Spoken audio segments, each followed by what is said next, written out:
안녕하십니까, 문틀란TV입니다. 5일 오전에 기자회견을 열겠다던 생태탕집 아들이 돌연 기자회견을 취소했습니다. 주변에서 기자회견을 말리는 전화가 너무 많이 온다는 것이 그 이유였습니다.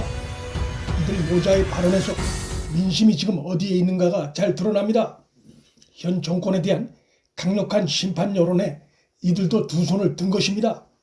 마지막 지푸라기라도 잡는 심정으로 내곡동과 생태탕집 모자 발언에 매달려온 박영선과 민주당 정권은 더욱 허망에 빠지게 됐습니다.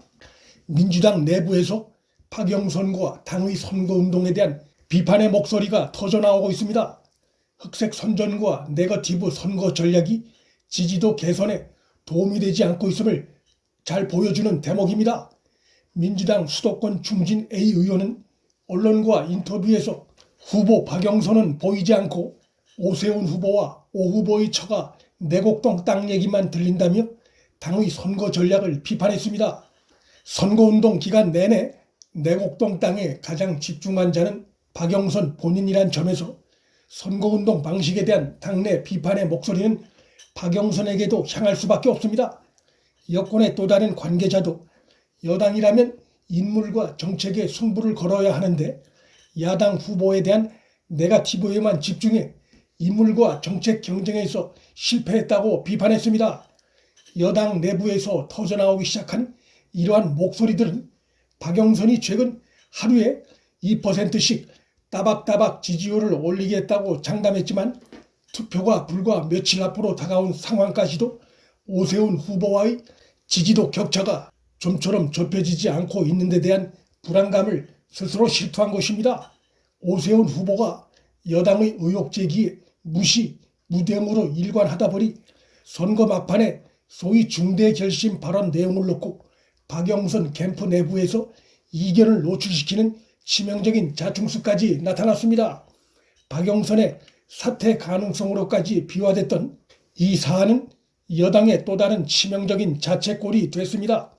오 후보에 대한 집요한 네거티브 공격에도 여론이 크게 변하지 않는 것은 이번 선거가 정권 심판 선거기 때문입니다. 집권 세력의 4년간의 불공정과 편가르기, 무능, 내로남불을 심판하는 선거기 때문입니다. 그런데 박영선에게선 이에 대한 통절한 반성도 없었고 앞으로 어떻게 하겠다는 개선책도 없습니다. 불법과 직접적으로는 물론 간접적으로도 상관이 없는 내곡동 땅과 생태탕 의혹 제기로 일관하고 있어 이번 선거를 바라보는 국민들의 판단의 가치나 기준과는 딴 나라의 행태를 보이고 있고 국민을 짜증나게 만들고 있는 것입니다. 이번 선거의 또 하나 중요한 의미는 보수와 중도가 하나가 돼 치르는 선거라는 점입니다. 2017년 대선에서도 보수와 중도가 하나로 단일화돼 선거를 치렀다면 지금의 야권이 대선에서 승리했을 것입니다. 당시 대선에 등판한 홍준표, 안철수, 유승민 등이 얻은 득표율의 합계는 문재인이 얻은 득표율을 크게 상회합니다. 오만한 문재인과 더불어민주당 세력이 자신들의 위선과 불공정, 무능, 내로남불을 싫어하는 중도층에 속한 국민이 상당수 존재한다는 사실을 망각하고 이들과 보수가 하나가 돼 선거를 치르고 있다는 사실도 망각하고 있어 문재인 정권 세력이 맥을 못 추고 있는 것입니다. 문재인의 국정 지지도는 박영선 지지도, 문재인 부정평가는 오세훈 지지도로 나타나고 있는 것도 이번 선거가 정권 심판 선거라는 것을 잘 보여줍니다. 이러한 상황에서 민주당과 박영선은 오세훈 처가 내곡동 땅에 무슨 큰 문제가 있느냐 의혹을 제기하다가 투기 의혹이나 셀프 보상이 전혀 근거 없음으로 드러나자 오 후보가 측량 현장에 갔었네, 또 생태탕 집에서 식사를 했네 하는 지연 말단적인 문제로 선거운동 기간 내내 네거티브 전략으로 일관했습니다. 하지만 여당이 목을 메고 있는 생태탕집 주인의 말이 나흘 만에 180도 바뀐 사실이 드러나 여당과 박영선이 더욱 코너에 몰리게 됐습니다.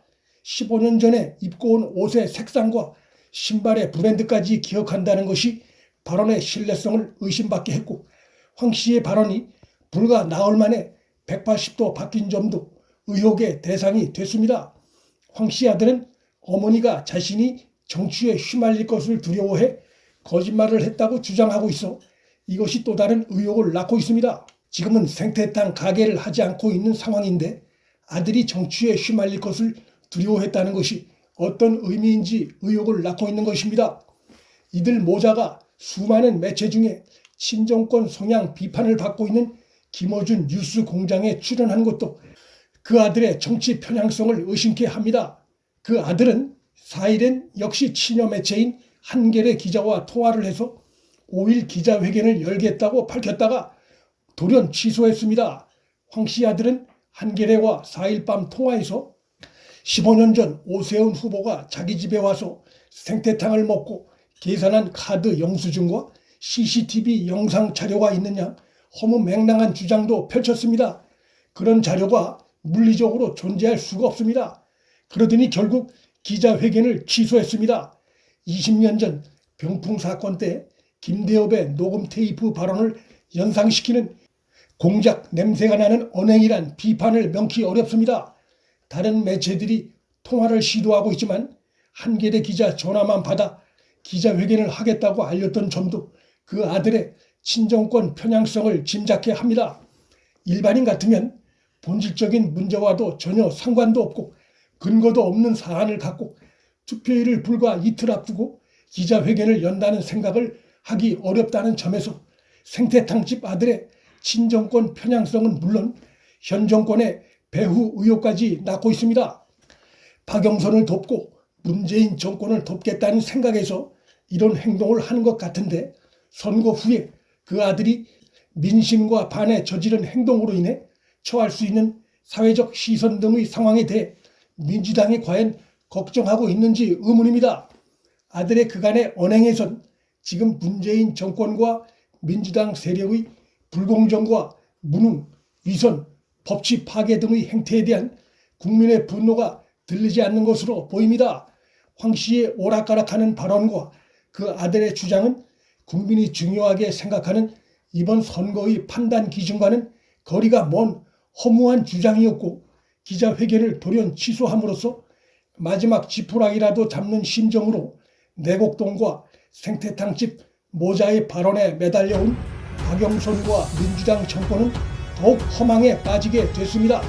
반성을 모르는 박영선과 민주당이 선거 막판에 국민 분노만 더욱 자극한 상황이 됐습니다. 문틀란TV 여기서 마칩니다. 구독과 좋아요, 알림 설정은 방송 제작에 큰 힘이 됩니다. 시청해 주셔서 감사합니다.